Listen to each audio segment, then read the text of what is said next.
जय हिंद साथियों, नमस्कार। सावन के प्रथम सोमवार के आप सभी को हार्दिक शुभकामनाएं। इस वाद विवाद प्रतियोगिता में आज मेरे साथ फिर से अभोध बालक। नमस्कार। आज बात करते हैं 18 जुलाई है, नेल्सन मंडेला दिवस भी है। क्या आप इनके बारे में कुछ बताना चाहेंगी? नेल्सन मंडेला जो है उनका जन्म हुआ था 18 जुलाई 1918 को, जिसके उपलक्ष्य में आज ये हम अंतर्राष्ट्रीय नेल्सन मंडेला दिवस मना रहे हैं। इसकी जो शुरुआत की थी यूएनओ ने, वो 2009 के अंदर इसकी शुरुआत की थी। नवंबर 2009 में इसकी घोषणा की गई थी। तो इसमें जो है, इसको मनाने का जो उद्देश्य है वो है कि जो वैश्विक स्तर पर लोकतंत्र के लिए संघर्ष और शांति की जो संस्कृति है उसे बढ़ावा देने के लिए जो नेल्सन मंडेला जी है उनका जो योगदान रहा, उसके उद्देश्य से इसे मनाया जाता है। जो नेल्सन मंडेला जी है उनका नाम जो है वो रोली हला हला, जिसका अर्थ होता है ट्रबल मेकर। हला हला जिसका मीन्स होता है ट्रबल मेकर। मीन्स ऐसा इंसान जिसकी पर्सनैलिटी में, जिसके बिहेवियर में ऐसा हो कि उसे डिफिकल्टीज का सामना करना है। और वो अपन ने इनके कार्यकाल में देखा है कि इन्होंने, ये एक ऐसे व्यक्ति थे जिन्होंने अश्वेत होके और वहां के राष्ट्रपति पद तक पहुंचे। उन्होंने एक ऐसे क्रांतिकारी के रूप में सामने आए जो अश्वेतों के पक्ष में था। तो ये राष्ट्रपति बने 1994 के अंदर। 1994 से 1999 तक इनका कार्यकाल रहा और प्रथम अश्वेत राष्ट्रपति रहे, और सबसे अधिक उम्र में राष्ट्रपति पद की शपथ लेने वाले भी राष्ट्रपति बने। इसके अलावा इन्हें इनके जीवन काल में 700 से अधिक इनको पुरस्कार दिए गए, जिनमें इन्हें नोबेल प्राइज भी मिला। और जो यूएनओ है वो इनके लिए एक जो है नेल्सन मंडेला पुरस्कार वो भी देता है। इनके जीवन पर मैं ये भी बता दूं कि महात्मा गांधी जी के सत्याग्रह से भी प्रभावित हुए थे। क्या आप बता सकती है कि गांधी जी का पहला सत्याग्रह कौन सा था? हाँ, जो चंपारण जो आंदोलन था नील की खेती के खिलाफ जो किया गया था 1917 के अंदर, वो कहाँ है चंपारण स्थान? बिहार। गांधी जी को नील की खेती के लिए अवगत किसने करवाया था? राजकुमार शुक्ल ने अवगत करवाया था। आपने दोस्तों अपने राजस्थान में पढ़ते हैं संत मावजी, उनकी एक बेटी थी, क्या आप उनका नाम बता सकती हैं? बिल्कुल, बताइए। जो थी जगत कुंवरी, जो थी वो जनक कुंवरी जो थी वो उनकी बेटी का नाम था।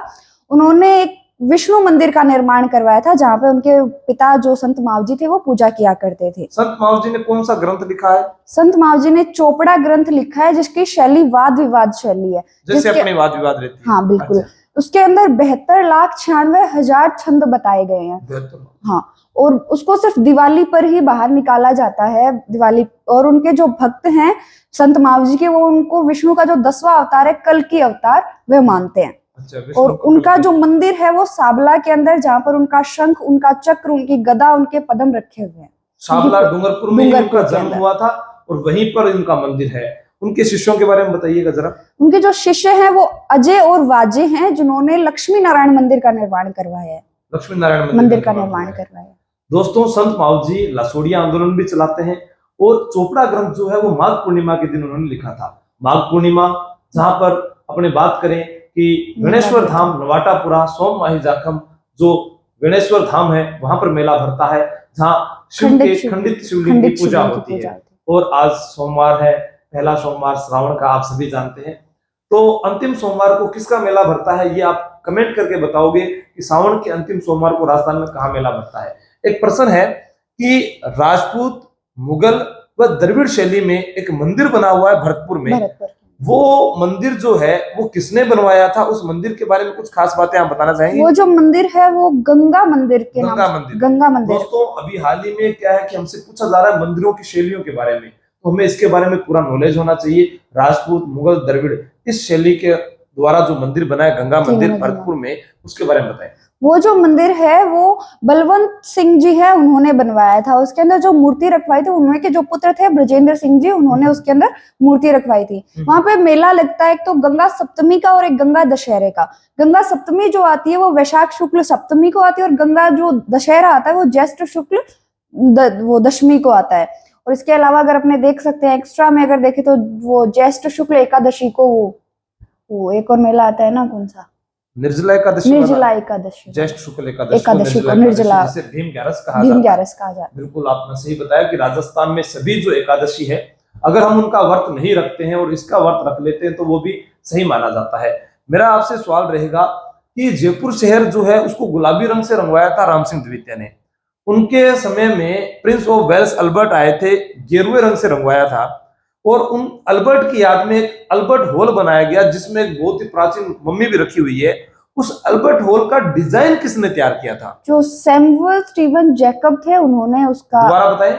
सैमुअल स्टीवन जैकब उन्होंने तैयार उन्होंने किया। तैयार किया था। और उन्होंने इसके अलावा एक गंगा सिंह जी ने जो अपने पिता की याद में एक लालगढ़ पैलेस का निर्माण करवाया था, उसका भी डिजाइन उन्होंने ही तैयार किया था। अच्छा, स्वीटन जैकब जी, आपको याद है? सैमुअल स्वीटन जैकब, स्टीवन जैकब, सॉरी, स्वीटन जैकब। वो अंग्रेजी में थोड़ा सा आतंक है मैडम जी मारो, चलो कोई बात नहीं। राजस्थान में माजिसा के नाम से लोकप्रिय है, जहां रानी भटियानी का मंदिर बना है, वो स्थान बता सकती है आप? जसोल बाड़मेर। रानी भटियानी जी के बारे में कुछ बताएंगे आप? रानी भटियानी जी जो है वो बुआसा के नाम से भी प्रसिद्ध है। बुआसा और माजिसा। हाँ, बुआसा के नाम से भी प्रसिद्ध है। इन्हें पश्चिमी राजस्थान और पाकिस्तान का जो सिंध वाला हिस्सा है वहां पे इनकी पूजा की जाती है। और इसके अलावा ये जो है वो जो एक है गांव, जैसलमेर के अंदर एक गांव पड़ता है, वहां की ये राजकुमारी थी। और उसके बाद बाड़मेर के राठौड़ राजा से इन्होंने शादी की, जिसके बाद जो उनकी बड़ी रानी थी उनके द्वारा इन्हें और उनके एक पुत्र को जहर दे दिया गया, उसकी वजह से इनकी मृत्यु हो गई। अच्छा, ये भी इसकी कहानी रही है। कहानी रही। आप जब बाड़मेर जाते हैं, नागौड़ा राजस्थान का मेवानगर, जागती जोत व हाथ का हजूर कहते हैं, तो जसोल पहले आता है, फिर नागौड़ा आता है। जसोल जहां पर बकरी जटपट्टी उद्योग भी है। नागौड़ा साथियों जहां 23वें तीर्थंकर पार्श्वनाथ का मंदिर भी बना हुआ है। ये भी आप विशेष ध्यान से रखें। जैसे एक प्रश्न आता है, प्रतीत्य समुत्पाद। प्रतीत्य समुत्पाद क्या है? मैं आपको बताता हूं। मुझे पता है मैडम इसके बारे में नहीं बता पाएंगी, क्योंकि प्रतीत्य समुत्पाद जो है वो बौद्ध धर्म के अंदर है। किसी भी कार्य का कोई ना कोई कारण जरूर होता है। अगर कार्य समाप्त हो जाए तो उसका कारण भी समाप्त हो जाता है। ऐसे ही उसके अंदर है क्षणिकवाद। ये संसार क्षणभंगुर है और प्रत्येक चीजें क्षण क्षण में बदलती रहती है। चलो मैं आपसे जानना चाहूंगा कि राजस्थान में वो कौन सा दुर्ग है जहां एक जैसे 9 महल बने हुए हैं? नाहरगढ़ पैलेस, जो माधो सिंह द्वितीय ने अपनी 9 पासवानों के लिए बनवाए थे।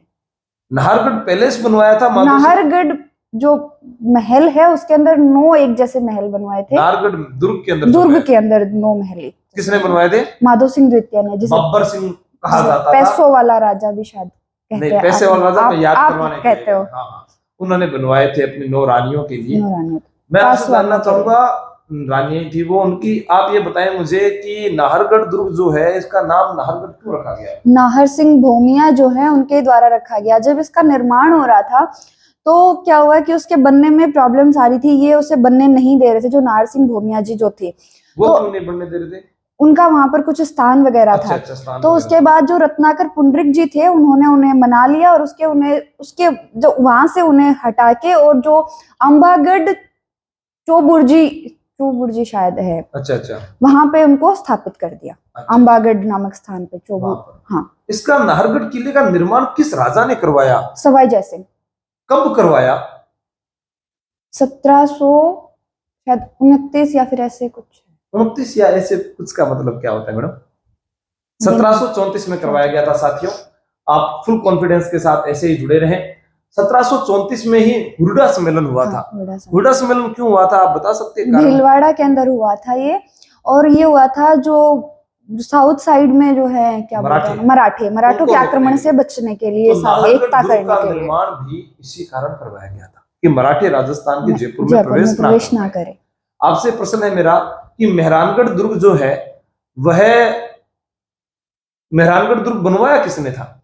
मेहरानगढ़ दुर्ग जो है वो राज जोधा ने बनवाया था। करणी माता ने इसकी नींव रखी थी। और किस पहाड़ी पर बना हुआ है बता सकते हैं? चिड़िया टूक पहाड़ी पर। यहाँ पर कुछ तोपे हैं, तोप आप बता सकते हैं कौन कौन सी तोपे हैं? बड़ी बड़ी तोपे हैं यहाँ पर, बताओ। किलकिला तोप, धुरधानी और गजनी, गज्जक और शंभू बाण और इसके अलावा मीरबख्श और इसके अलावा नहीं, तो फिर आप कैमरे के सामने बात कीजिए। मीरबख्श, शंभू बाण और एक और है वो क्या नाम है उसका, कड़क और बिजली। और फिलहाल तो मुझे इतनी याद आ रही है। गजनी बोल दिया क्या? बस इतनी याद आ रही है। किलकिला खा, गजनी खा, शंभू बाण, धुरधानी, बिजली, गज्जक, मीरबख्श बोल तो दिया, ये सारे नाम मैंने बोल दिए क्या? चलो ठीक है। आपसे मेरा प्रश्न ये रहेगा कि अपने जो क्या कहते हैं उसको, मेरे को प्रश्न याद भी तो करने चाहिए ना, बढ़िया बढ़िया प्रश्न पूछे तभी तो अच्छा रहता है। कि आप मुझे बताएं कि क्या बताएंगे आप? मैं थोड़ा कंफ्यूज हो गया, आप मुझे बताएं। ठीक है, राजस्थान के वह मैं किले, पूछ लेती हूँ पहले आपसे। राजस्थान के वह किले बताओ जिनको यूनेस्को ने विश्व धरोहर सूची में शामिल किया है। जो है वो है आमेर है, जैसलमेर है, कुंभलगढ़ है, रणथंबोर है, और चित्तौड़गढ़ है, और कुंभलगढ़ बोल दिया, और गागरोन है। गागरोन है। इनको कब शामिल किया गया था? जून 2013 के अंदर। जून 2013 के को। अंदर। अच्छा, आप क्या पूछ रही थी? पूछिएगा जरा। नहीं, अब तो आप ही पूछिए। नहीं, आप पूछ लीजिए। आपको याद आ गया, मैं आपको याद नहीं आ रही थी, नहीं मैं आ तो रहा, मुझे इसलिए याद पूछ नहीं आ रही रहा, थी। पूछोगे? नहीं, आप ही नहीं, बताओ। पूछ लो पूछ लो पूछ लो कुछ भी। स्थापत्य क्या होता है? स्थापत्य क्या होता है? दोस्तों, स्थापत्य क्या होता है कि अपने स्थापत्य कला व स्थापत्य कला का जनक महाराणा कुंभा को कहा गया, भारत में शाहजहां को कहा गया। जो आज हम ऐतिहासिक भवन, इमारतें, मंदिर जो देख रहे हैं, यही स्थापत्य कला है जो प्राचीन समय से हमें हमारी ऐतिहासिक संस्कृति को याद दिला रही है। ओके। चित्रकला क्या है? चित्रकला तो नॉर्मल सी बात है, जो चित्र बने हुए वो चित्रकला है। इसमें क्या बताएं इसको? चित्रकला इसके बारे में पहले डिस्कस किसे होगा। दर्शाती हैं? चित्रकला किसे दर्शाती हैं? ये उस समय की जो भौगोलिक परिस्थितियां रही है, उस समय की जो वेशभूषा, उस समय का जो कल्चर रहा है, उसको दर्शाती है। बिल्कुल। चलिए, अब आप पूछ लीजिए। आप मुझे ये बताएं कि जो जयगढ़ का किला है वो किस पहाड़ी पर बना हुआ है? जयगढ़ का जो किला है वो एक सेकेंड, हाँ? ऑप्शन दे सकते हो आप? बिल्कुल, मीठड़ी पहाड़ी पर, ईगल की पहाड़ी पर, काली ईगल की पहाड़ी पे। राजस्थान में कौन सा दुर्ग ऐसा है जो अपने टांकों के लिए प्रसिद्ध रहा है? जयगढ़। किसने बनवाया था? सवाई जयसिंह ने। मिर्जा राजा जयसिंह ने। सवाई जयसिंह ही है? नहीं, मिर्जा राजा जयसिंह ने। सवाई जयसिंह ने जय बाण तोप का निर्माण करवाया था। ओके, ठीक ठीक है। सबसे बड़ी, एशिया की सबसे बड़ी वाली तो। हाँ, आप मुझे ये बताएं कि राजस्थान में सबसे अच्छा दुर्ग जिसके लिए कर्नल जेम्स टोड ने कहा कि अगर राजपुताने में मुझे कोई जागीर पेश की जाए तो मैं सबसे पहले ये दुर्ग पाना चाहूंगा। मैं भी भैंसरोडगढ़। मैसरोडगढ़ जो है ये किस जिले में है? वो उसके अंदर चित्तौड़गढ़ में। चित्तौड़गढ़ चित्तौड़गढ़ में। राजस्थान का सर्वश्रेष्ठ जल दुर्ग या औद्योगिक दुर्ग कौन सा है? गागरोन। गागरोन किस जिले में है? गागरोन झालावाड़ के अंदर।